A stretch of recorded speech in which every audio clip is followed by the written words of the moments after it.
Greetings, dear ones. I'm Cryon of Magnetic Service.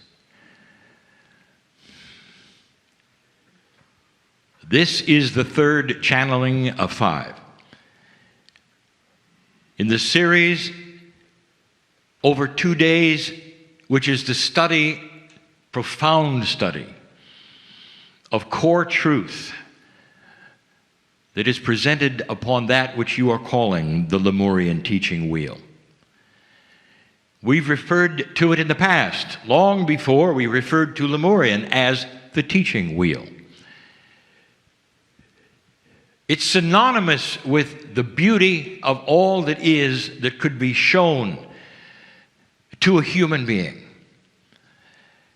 about the relationship and the beauty, even of the exposure of the human soul.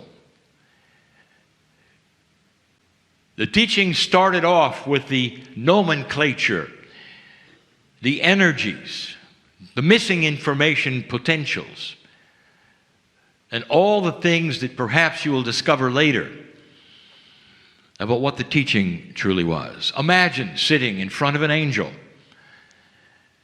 and an angel, item by item, starts to explain who you are. The list brings you to the God-human teaching. In the wheel, we call it the God-human spoke of the wheel.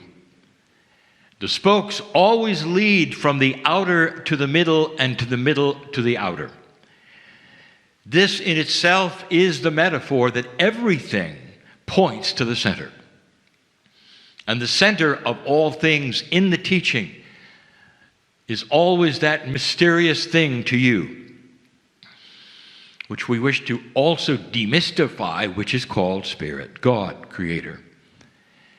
But in this particular spoke, you have the subject that Cryon has spoken of since the beginning.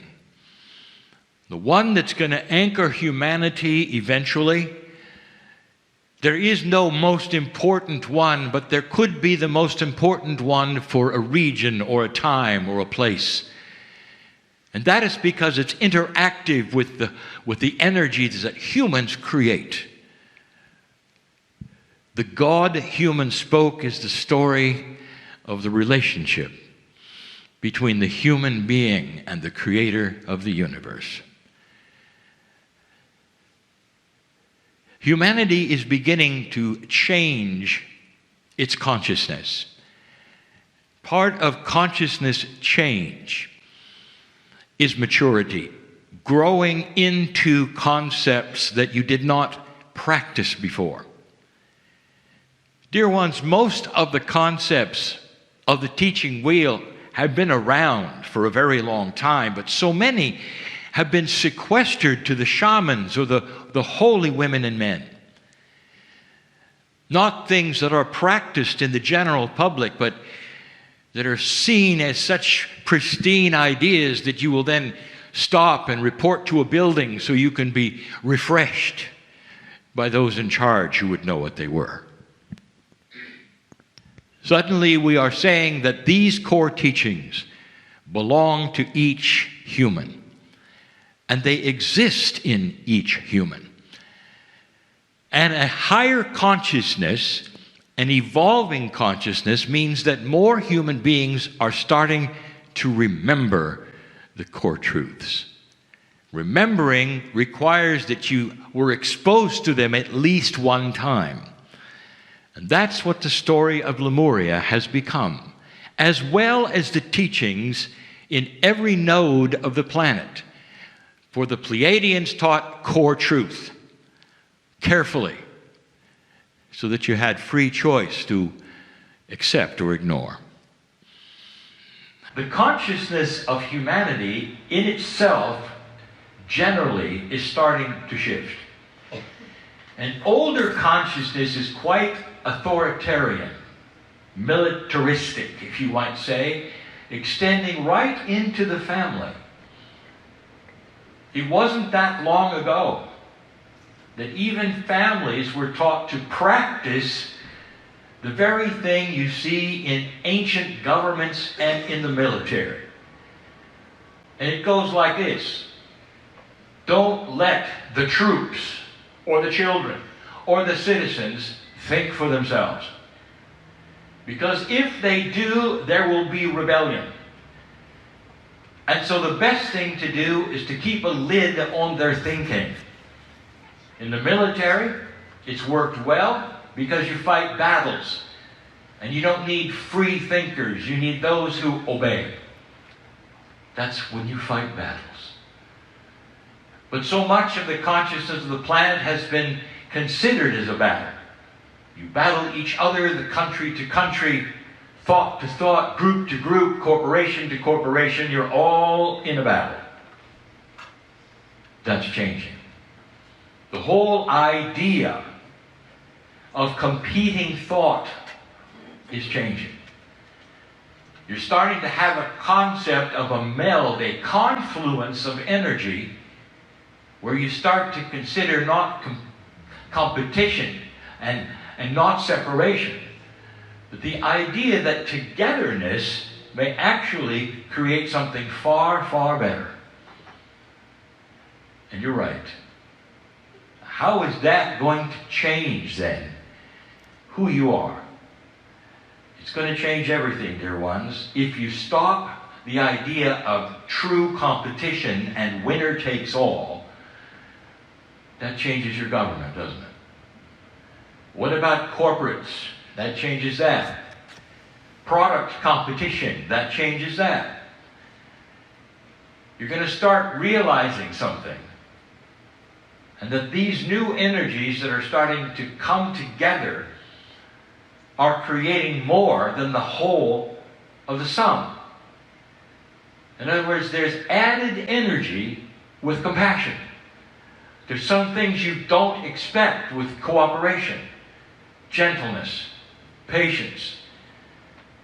What would happen if you had a humanity that started to become not just self-aware of the truths, but what if they became enabled?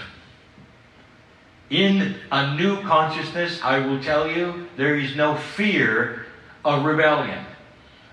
That is an old consciousness. Instead, the more you pull together in the same kinds of thinking and cooperation, the higher the consciousness becomes on this planet, the better you're going to do. And I'm talking about everything from practicalities of getting along to resources. Can you see it? Can you imagine why this would make a difference and turn a corner? And so the study of today, relationship between the God and the human, becomes a model. The more God-like you can become, in even small ways, the more energy is created that you didn't expect that would then affect something else around you. We have described a new axiom, if you wish, a new rule, if you wish, something that only elevated, mature consciousness would even consider. Is it possible that two people coming together in love and compassion will create a greater energy than the sum of the parts? And what would that energy then do or become? What if it becomes a field? What if it spills over around you?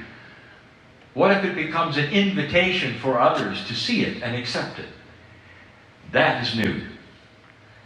And we're talking literally about the physics of emotion and the physics of consciousness. And if we're going to do that, right away, we have to talk about the kids. And so for just a moment, before I close this channel, I want to address the children. But more than that, I want to address how the children receive you. There, dear ones, is a new consciousness of child on this planet that comes to you more equipped than any time in history for conceptual teaching.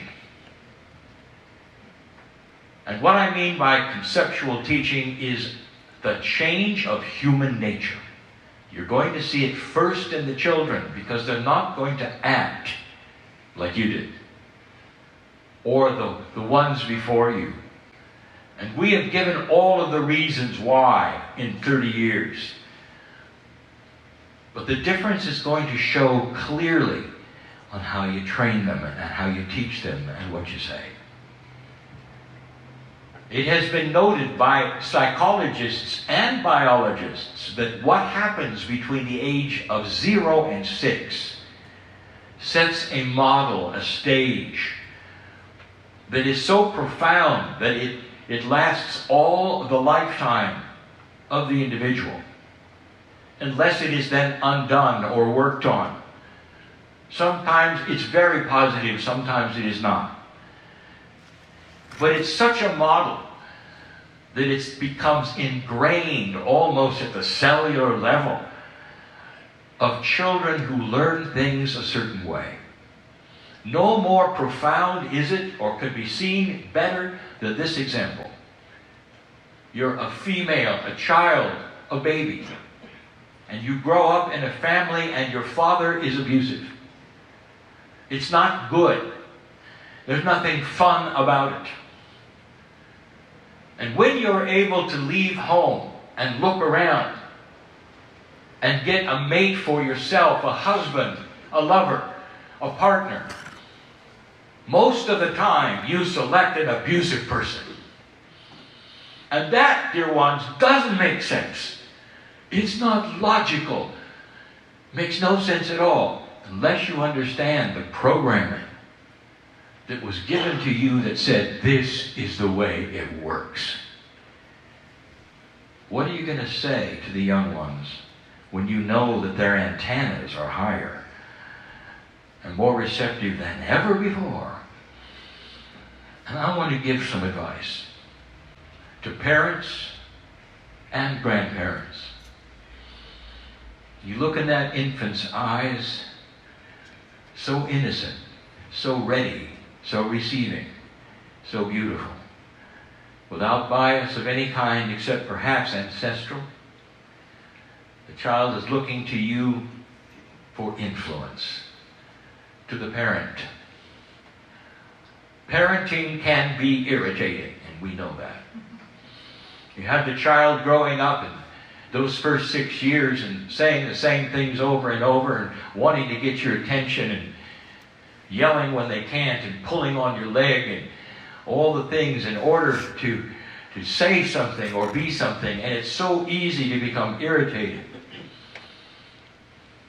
Let me ask you, is it so easy to become irritated that that's what you always are? And if you're always irritated, the child understands very, very clearly, very quickly, that they're not important. Because they're cast away at every single moment. They don't understand the protocol of politeness yet. How compassionate can you be with that? Now, listening to this channel probably are far more mature old souls than young ones.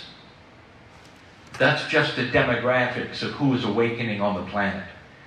But I'm still talking to young parents. And then I'll talk to the grandparents. And to the young parents, I would say, what's the model that you want to show to your children so when they leave your home, they will repeat that model? Because they will. What is it? And all I can tell you that the more loving and patient and compassionate you can be with the child, no matter what they're doing, the more they get it. And you're going to see it almost immediately when they become young adults and have to make decisions finally on their own. They're going to copy them all. And they're going to see the patience and the compassion, and they're going to duplicate it. Dear ones, that is called progressive evolution. Generation after generation, they're going to show it to their children are going to show it to their children. How are you going to set the model? Don't be fooled by that old energy model that you may have been taught. You must have firmness and discipline. They have to know their chalk line. But at the same time, you can do it with logic, and you can do it with loving and patience and compassion. So that's all they see. They'll see parenting, but they'll see compassionate parenting. If you're a grandparent and you're faced with something so many old souls are, you have grandchildren that you see are being taught dysfunctional things by your own children and their mates. What do, grandparent? When the little ones come to you and pull on your sleeve and say this and that, and you realize that they're telling you things that their parents told them, perhaps even your children, and not just the step, if you understand. What are you going to do with that? Number one, do not make their teaching wrong. Do not tell them any secrets like they're really wrong and here's how it is. Don't do that. That opens a can of worms. I think some of you know. I've told you about energy that is created that you don't expect. If you look in their eyes and you'll say, I love you. God loves you. You can always talk to me.